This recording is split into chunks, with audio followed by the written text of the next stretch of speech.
Assalamualaikum warahmatullahi wabarakatuh.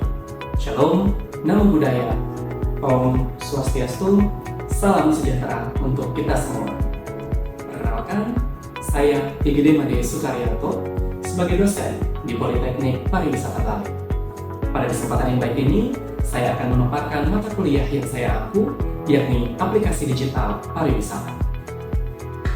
Mata kuliah Aplikasi Digital Pariwisata bertujuan untuk menerapkan prosedur perencanaan dan operasional digitalisasi terkait industri pariwisata pada lingkungan kerja atau bisnis pariwisata berdasarkan pertimbangan kritis dari sustainable tourism dan business environment. Mata kuliah ini merupakan mata kuliah wajib pada program studi destinasi pariwisata yang disampaikan pada semester 2, di mana kelompok pekerjaan utama sesuai dengan SKKNI yang didukung pada mata kuliah ini meliputi melaksanakan produksi dokumentasi dan melakukan komunikasi melalui telepon. Adapun capaian pembelajaran mata kuliah Aplikasi Digital Pariwisata adalah memahami transformasi digital dalam industri pariwisata dan mampu merencanakan serta mengoperasikan digitalisasi di industri pariwisata.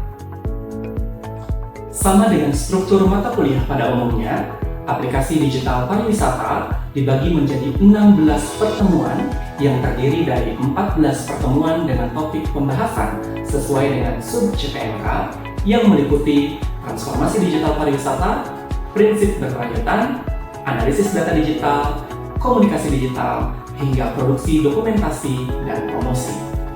Selain itu, juga terdapat 2 pertemuan untuk penilaian, yakni UTS pada pertemuan ke-8 serta UAS pada pertemuan ke-16. Perkuliahan dilaksanakan dengan cara tatap muka secara langsung di kelas, di mana pada setiap pertemuannya berisikan precast, penyampaian materi serta diskusi, serta diakhiri dengan post-test untuk memastikan seluruh mahasiswa dapat memahami dengan baik materi yang telah disampaikan. Nilai mata kuliah terdiri dari beberapa kategori dengan persentasenya masing-masing, yakni nilai harian sebesar 15%, nilai tugas sebesar 15%, nilai UTS sebesar 20%, serta nilai UAS sebesar 50%. Hal ini sesuai dengan pedoman akademik yang terdapat di Politeknik Pariwisata Bali. Selain itu juga terdapat sub penilaian tersendiri untuk kategori nilai tugas yang terdiri dari mind map sebesar 40%, ketepatan waktu sebesar 40%, serta analisis sebesar 20%. Dan demikianlah paparan mata kuliah Aplikasi Digital Pariwisata, yang kita yakini bahwa digitalisasi merupakan kunci untuk pengembangan pariwisata yang inovatif, berkelanjutan, serta memberikan manfaat nyata baik bagi lingkungan ataupun bagi masyarakat. Selanjutnya, mari kita saksikan penyampaian materi kuliah secara sinkronus atau tatap muka secara langsung di kelas. Oke, selamat pagi adik-adik semuanya, apa kabar hari ini? Baik. Setelah libur panjang, dies natalis, gimana rasanya kembali ke kelas? Aduh, berat ya kayaknya habis libur panjang ya. Oke, sebelum kita memulai materi pada pagi hari ini, yakni tentang bagaimana kita akan menganalisis data dalam gambar, kita akan robek dulu materi yang sebelumnya, di mana pertemuan sebelumnya kita membahas tentang cyber security, kemudian digital experience. Saya ingin tahu, masih ingat nggak kalian tentang cyber security dan digital experience? Who still remember the cyber security? Apa itu cyber security? Yang saya ingat? Silakan.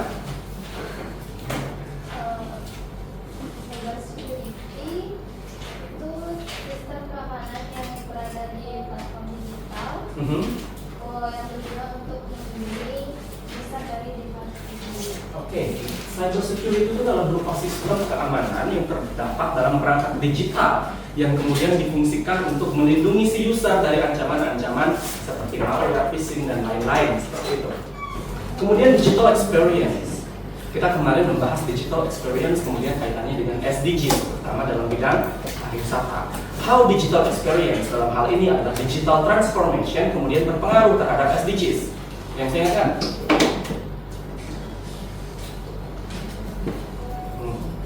libur lama nih lupa semua. Gimana? SDGs, apa itu SDGs? Sustainable Development Goals. Ada berapa aspeknya? 15 SDGs ya. Berapa? 17 aspek SDGs. Salah satunya sebutin.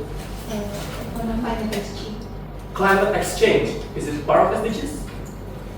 Namanya memang climate exchange? Oke, zero hunger. Reno, apa kaitannya kemudian digital transformation dengan zero hunger? Bagaimana transformasi digital ini bisa kemudian berdampak terhadap pengurangan kelaparan? Teknologi untuk memanen kita. Teknologi memanen, betul, ada perangkat yang bisa kita gunakan secara modern dalam hal misalkan produksi pangan. Ketika produksi pangan meningkat, maka angka kelaparan bisa diturunkan. Secara garis besarnya seperti itu. Jadi dia akan memberikan impact atau pengaruh terhadap SDGs itu sendiri. Diingat-ingat kembali ya terkait dengan cyber security dan juga SDGs. Nah, hari ini adik-adik kita akan masuk ke dalam materi yang lebih dalam terkait dengan aplikasi digital itu sendiri. Salah satunya adalah menganalisis gambar. Oke, menganalisis gambar. Tapi sebelum itu saya mau absen dulu. Semuanya sudah hadirkah atau belum? Najwa ada? Ari dan Maya? Intan kalian? Anggita? Ayo semua? Cynthia dulu ya? Hanafi? Raffi? Tangga? Reno? As always, sir. Rio? Satrio. Sekarang kita masuk kembali ke materi picture data analysis. Nah, kita berbicara tentang bagaimana kita menganalisis gambar. When you are taking a picture, tidak hanya gambar itu saja. Misalkan kita memfoto sebuah pemandangan. Tidak hanya gunung, tidak hanya pohon, tidak hanya sungai, tidak hanya laut yang bisa kita amati atau lihat dari gambar itu. Tapi ketika kita scroll ke detailnya dia, maka kita akan menemukan berbagai informasi tentang gambar itu. Ada yang tahu nggak informasi-informasi apa saja biasanya yang dicantumkan dalam details dari sebuah gambar? Yang suka fotografi? Ada berapa orang yang suka fotografi di sini? 1, 2. Yang lain? Oke, tadi apa? Lokasi, betul. Tapi lokasi ini tergantung ya. Sometimes ketika kita matikan GPS, dia tidak akan mencantumkan details lokasi. Tapi kalau kita misalkan nyalakan GPS dari device itu sendiri, dia akan secara otomatis mencantumkan lokasi. Betul, ada lokasi di situ. Selain itu, tanggal, right? Kapan tanggal gambar itu diambil? Sampai ke waktunya biasanya ada. Milisecondnya juga masuk. Apalagi? Resolusi. Apa itu resolusi? Kejernihan, kualitas, ketajaman. Kita akan bahas nanti resolusi. Oke? Selain itu, ukuran fotonya. Biasanya satuannya apa? Apa itu? Megabyte or megabit. Apa bedanya megabyte dan megabit? Bit itu nomor E.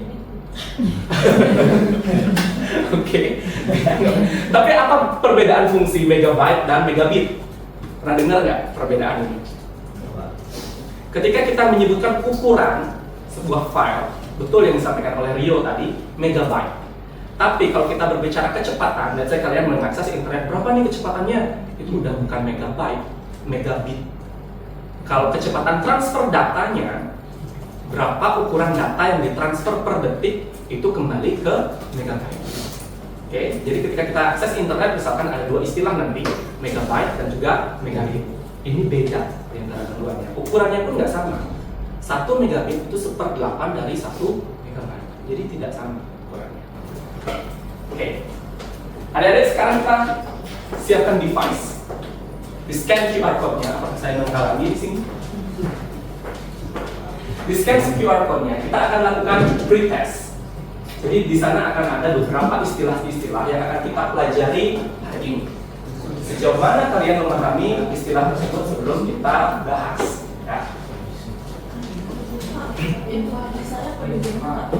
Kenapa? Nah, saya open dulu di sini ya.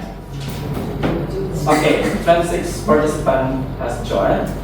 Now let's start the quiz. Get ready for the first question.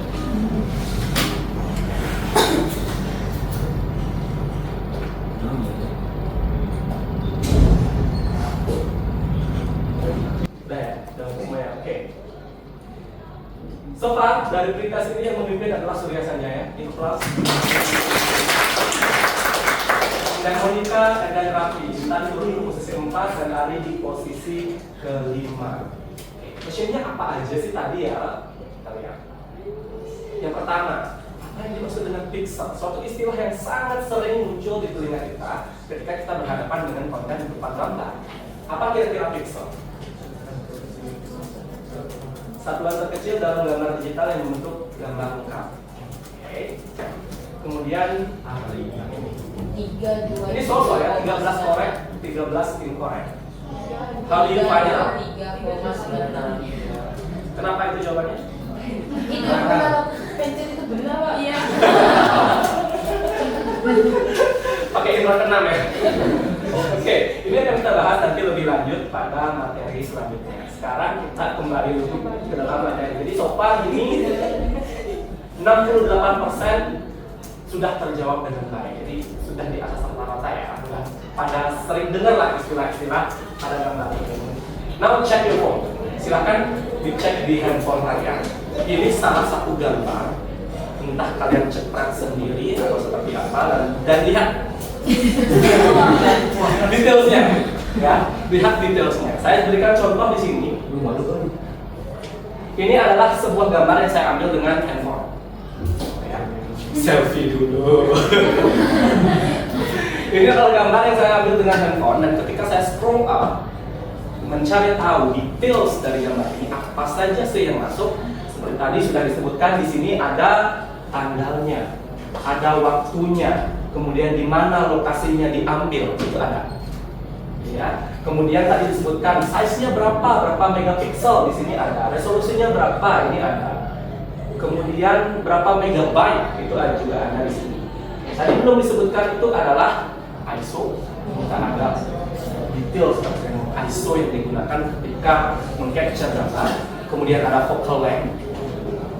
Berapa focal length dari lensa yang digunakan ketika mengambil gambar. Kemudian ini yang penting juga adalah aperture. Berapa bukaan lensa ketika mengambil gambar. Dan juga ada shutter speed. Berapa kecepatan lensa untuk meng-capture. Itu adalah details atau metadata yang bisa kita dapatkan dari sebuah gambar. Nah, ini adalah gambar yang saya capture dengan handphone. Dan di sini ini adalah gambar yang saya capture dengan kamera mirrorless. Apa yang bisa saya dapatkan di sini ternyata berbeda. Details yang saya dapatkan dari handphone dan details yang saya dapatkan dari kamera, gitu ya. Apa yang terdapat dalam kamera mungkin karena kamera saya nggak ada GPS-nya, gitu ya. Jadi nggak ada lokasinya itu di mana, nggak masuk di sini. Tapi secara umum seperti tanggal dan waktu itu ada. Ini gambar ini saya ambil pas perayaan New Year kemarin, jadi di bandara penyambutan wisatawan pertama yang datang dan wisatawan terakhir yang berangkat waktu New Year. Ini saya ambil di sini. Pastinya ini ada di terminal internasional sebenarnya, cuma sayangnya tidak masuk data GPS-nya pada kamera. Kemudian device yang digunakan tentu akan ada di metadata. Jadi di sini terlihat nama device-nya, ini juga ada nama device-nya. Kemudian size-nya berapa kilobyte, berapa megabyte ukuran dari device. Kemudian resolusinya dan juga resolusi pixelnya. Kemudian ISO, focal length, kemudian aperture dan juga shutter speed. Ini kurang lebih semuanya. Tapi apa sih itu dari pengertian dari masing-masing itu? Nah, itulah yang akan kita bahas pada video ini. Pertama, metadata. Metadata ini merupakan data yang memberikan informasi tentang karakteristik suatu data. Jadi informasi tentang karakteristik suatu data. Ketika kita memiliki sebuah data, dalam hal ini adalah gambar, segala sesuatu yang berkaitan dengan gambar itu akan muncul di sini menjadi sebuah metadata. Nah, metadata menjelaskan berbagai aspek dari data seperti jenis data. Tadi jenis datanya apa kalau gambar? Blank, misalkan. kemudian bisa juga PNG dan lain sebagainya nanti, kemudian format, struktur, sumber, waktu pembuatan, dan atribut lainnya yang membantu dalam mengorganisasi, mengelola, dan memahami data tersebut. Ketika kita sudah memahami apa sih maksud dari masing-masing data, apa yang bisa kita lakukan? Apa gunanya kita memahami data? In real life, ada nggak fungsinya? Apa sih gunanya kita mengetahui aperture?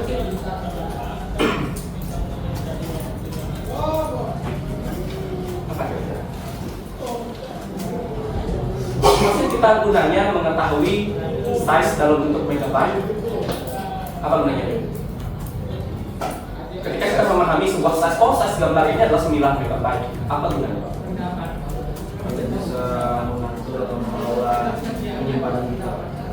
Oke. Atau foto ini besar, foto megabyte-nya, jadi kita bisa kalau itu. Oke, salah satunya pengorganisasian yang disebutkan oleh Rio tadi. Kalau kita gambar itu memiliki ukuran yang sangat besar dan kita nggak terlalu penting gambar itu, jadi kita bisa hapus untuk menghemat storage, misalkan seperti itu. Tapi di sisi lain, misalkan megabyte itu sendiri bisa kita gunakan untuk melihat kualitas gambar itu bagus atau enggak sih. Dilihat dari megabyte-nya dulu. Kenapa begitu? Karena ketika kita akan zoom gambar itu akan terlihat kerapatan pixel dari gambar itu sendiri. Ketika kita ingin membuat konten yang bagus, tapi size gambarnya hanya 200 kilobyte misalkan, maka ketika zoom dia pasti akan pixelated, pecah banget gambar itu. Inilah fungsinya kita mengetahui metadata-nya. Jangan sampai kita buat konten kok jelek sih kontennya, ya karena kita nggak melihat metadata dari gambar itu dulu. Jangan asal menggunakan gambar itu sebagai konten misalkan.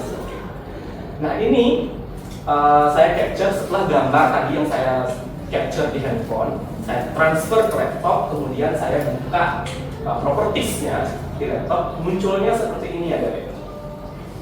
Jadi data-nya itu tertata, kemudian ada program name di situ, image ID, dimension, nah ini dia ukuran pixel by ininya, horizontal and verticalnya, jadi 2000 banding 4000 pixel.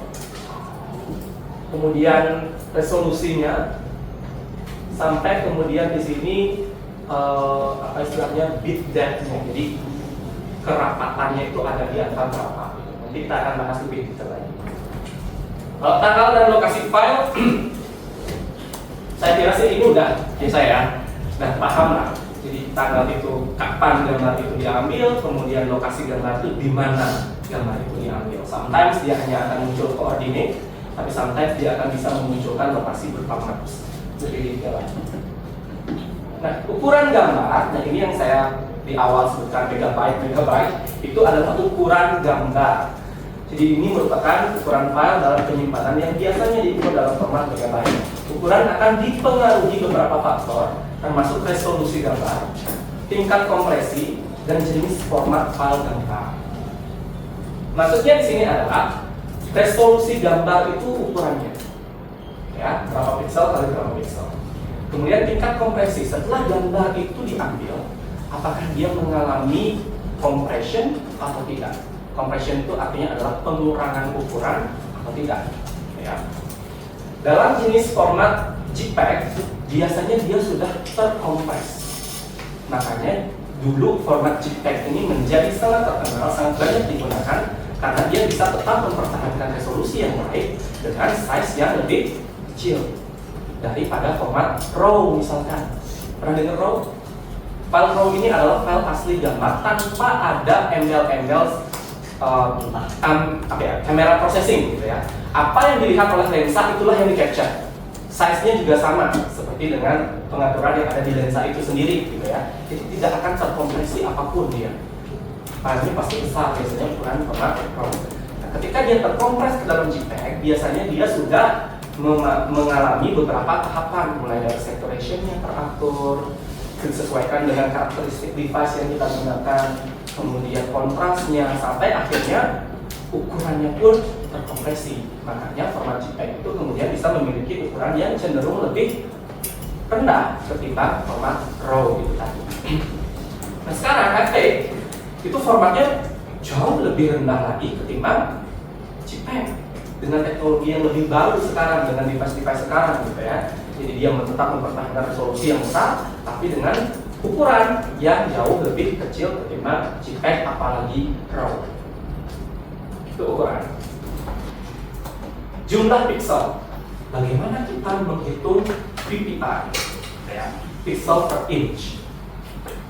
Contoh, resolusinya adalah Full HD 1920 kali 1080.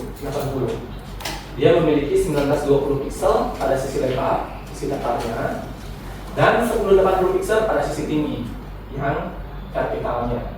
Sehingga total terdapat 1920 kali 1080.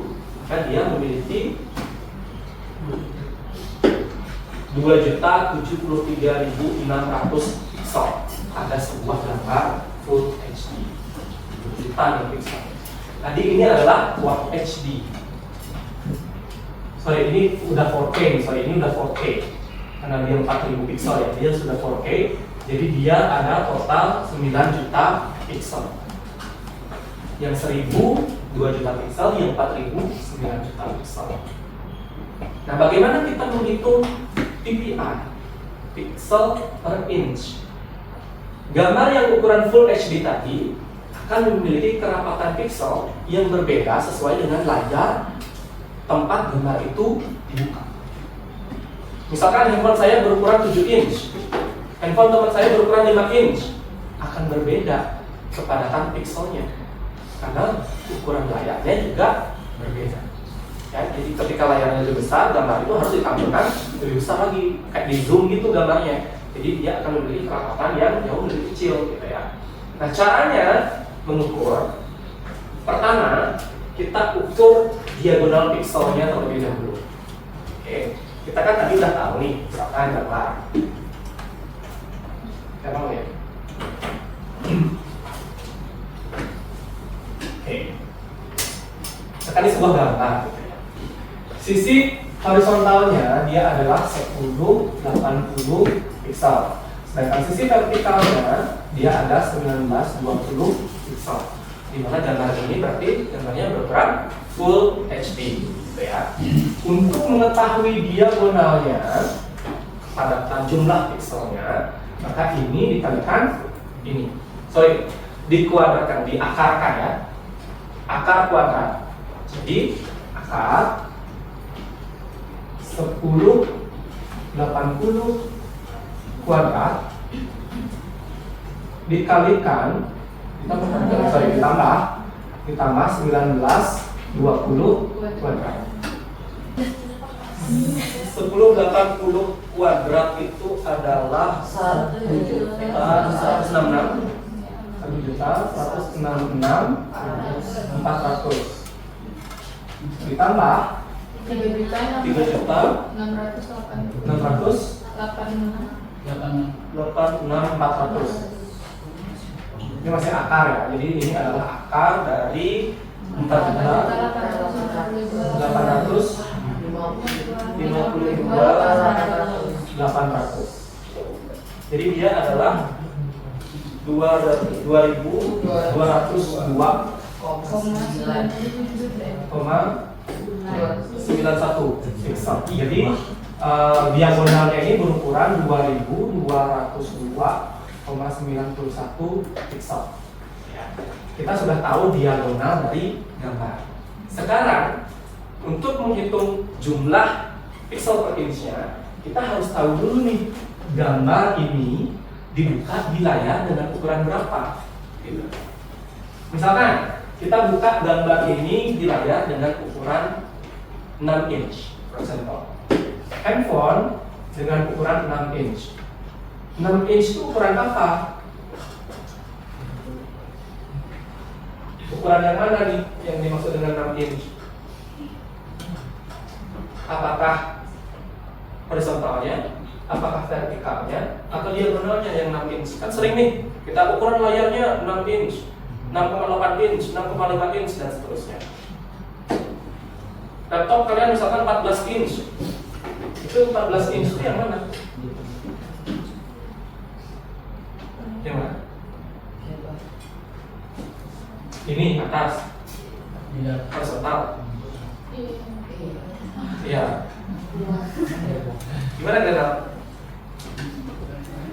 Di layarnya Pak. Maksudnya di layarnya gimana? Kan kita diagonalnya. Rio diagonalnya. Sama. Harus ikut-ikut. 6 inch itu adalah ukuran diagonalnya. Ya. Bagaimana cara menghitung PPI?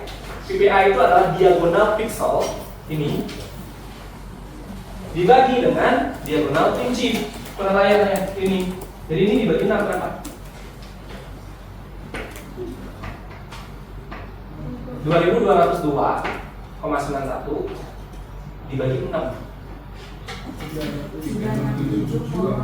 367,15.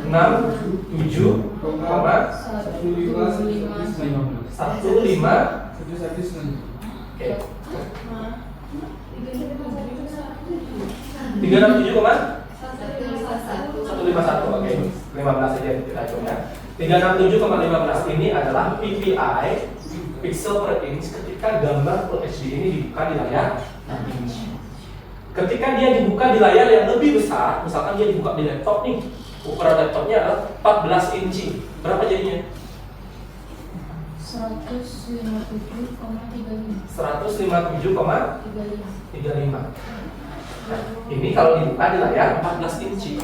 Ini menunjukkan bahwa kerapatan pixel akan sangat tergantung pada besar layar. Semakin besar layar, maka pixelnya itu semakin renggang, semakin sedikit pixel yang termuat setiap incinya. Ya, semakin kecil device, maka kerapatannya semakin tinggi. Kayak sesokan nih, gitu ya. Jadi 1 inci itu bisa mengandung 367 pixel pada layar ukuran 6 inch. Sedangkan di 10 inch, 1 incinya hanya mengandung 157,35 pixel. Ini kalian sudah membaca metadata dari sebuah gambar, sudah memahami juga definisi-definisi dari metadata itu tadi. Ada pertanyaan sampai sini? Sudah ada bayangan terkait dengan data-data? Oke. Let's have another try sekarang. Kita bandingkan tadi hasil awal dengan hasil akhir. Kalau nggak salah tadi 68%. Sekarang kita lihat. Bisa ya 110% nggak sih? Kita mulai. Ya Allah. Pasangan. Langsung fashion ya. Pasangan 86%. Aman ini UTS Pak. UAS lah. Dari hasil ini menunjukkan bahwa terjadi peningkatan pemahaman antara tadi sebelum masuk kelas dan setelah masuk kelas. Oke. Jika memang tidak ada pertanyaan, maka pertemuan ini kali ini kita akhiri. Terima kasih banyak atas pertemuan hari ini. Semoga apa yang kita pelajari hari ini ada manfaatnya. Mohon maaf